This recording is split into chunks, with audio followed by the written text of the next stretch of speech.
तो चलिए इस क्वेश्चन को सोल्व करते हैं। यहाँ पर क्वेश्चन में कहा गया if a number n leaves a remainder of 3, एक मिनट, if a number n leaves a remainder of 3 when divided by 7, then what will be the remainder when n square plus 5n plus 1 is divided by 7। इसने कहा है कि हिंदी में यहाँ पर लिखा, आप हिंदी मीडियम वाले यहाँ से पढ़ लीजिएगा।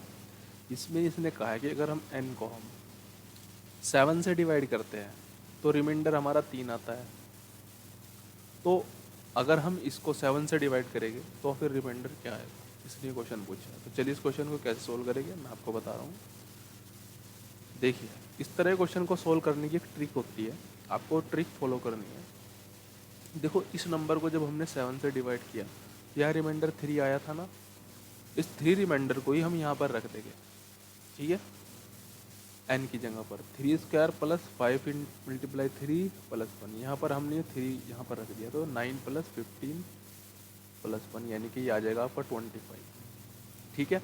अब आप इस 25 को डिवाइड करेंगे 7 से। जब आप 7 से 25 को डिवाइड करेंगे तो आपका रिमाइंडर कितना रहेगा, 7 3 से 21, 4 रिमाइंडर, तो 4 रिमाइंडर यानी कि 4 इसका आंसर हो जाएगा। तो उसका सही आंसर क्या होगा भाई, 4 होगा।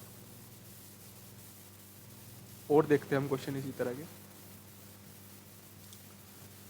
तो आप यहाँ पर इस क्वेश्चन को देखिए, 2 number P and Q are such that P leaves a remainder 15 when divided by 17 and Q leaves a remainder 9 when divided by 17। तो चलिए इस क्वेश्चन को सोल्व करते हैं। देखिए इसमें क्या आ गया, जो P को ना जब हमने 17 से डिवाइड किया तो हमारा रिमाइंडर 15 आया, ठीक है भाई। और Q को जब हमने डिवाइड किया 17 से तो रिमाइंडर हमारा 9 आया, ठीक है। तो P क्रॉस Q को डिवाइड करने पे 17 से रिमाइंडर क्या आएगा तो वो बताना। तो देखिए, जब हमने P को डिवाइड किया था 17 से तो रिमाइंडर हमारा 15 आया, तो यहाँ पर P की जो वैल्यू आपको क्या रखनी है, 15 रखनी है, जो रिमाइंडर की वैल्यू है। और Q जो है डिवाइड करने पे 17 से रिमाइंडर 9 है, तो यहाँ पर आपको 9 रखनी है। अब जो ये आएगा मल्टीप्लिकेशन, इसे हमें डिवाइड करना है 17 से और रिमाइंडर चेक कर लेना है। अब आप इसकी मल्टीप्लाई कर लीजिए, 9 पंजे 45, 35 का 9 और 4 13, तो 135 आ जाएगा। इसकी मल्टीप्लाई क्या आ जाएगी, 135 आ जाएगी। इसको हम डिवाइड करेंगे 17 से, तो 7 जा चलेगा, 7 में चलेगा है ना। जब 17 7 में चलेगा तो 16 यहाँ पे आपका रिमाइंडर बचेगा। तो आपका जो आंसर होगा वो क्या होगा, 16 होगा, ठीक है भाई। आंसर आपका 16 आ जाएगा। और क्वेश्चन देखते हैं, ठीक है। जैसे अब यहाँ पर ये देखो ना, ये थोड़ा ना अलग फॉर्म में क्वेश्चन आया, ठीक है।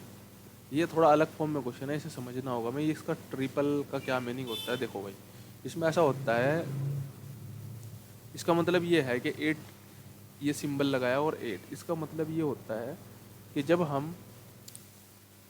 हमने इसको 10 से डिवाइड किया a को, तो हमारा रिमाइंडर 8 आया, इसका मतलब ये है। a को जब हमने 10 से डिवाइड किया तो रिमाइंडर हमारा 8 आया, इसका मतलब ये है, ठीक है भाई। यानी कि यहाँ रिमाइंडर हमारा 8 है, ठीक है भाई।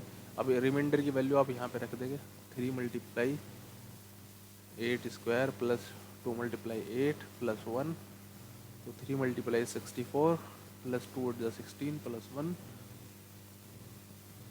192 और 17 को ऐड कर दीजिए यहाँ पे, 7 8 दोनों 9 1 10 की तो यहाँ पे 209 आ गया। ये हमारा आ गया 209, ठीक है भाई। तो यहाँ पर हमने जब इस वैल्यू को रखा, रिमाइंडर की वैल्यू रखी, तो 209 आ गया। अब इसे 10 से डिवाइड कर दो, तो 10 से जब आप इसे डिवाइड करें तो जाहिर सी बात है यहाँ पे आपका 9 रिमाइंडर रहेगा, 10 से डिवाइड कर देना, तो आंसर आ गया यहाँ पर हमारा 9, ठीक है जी।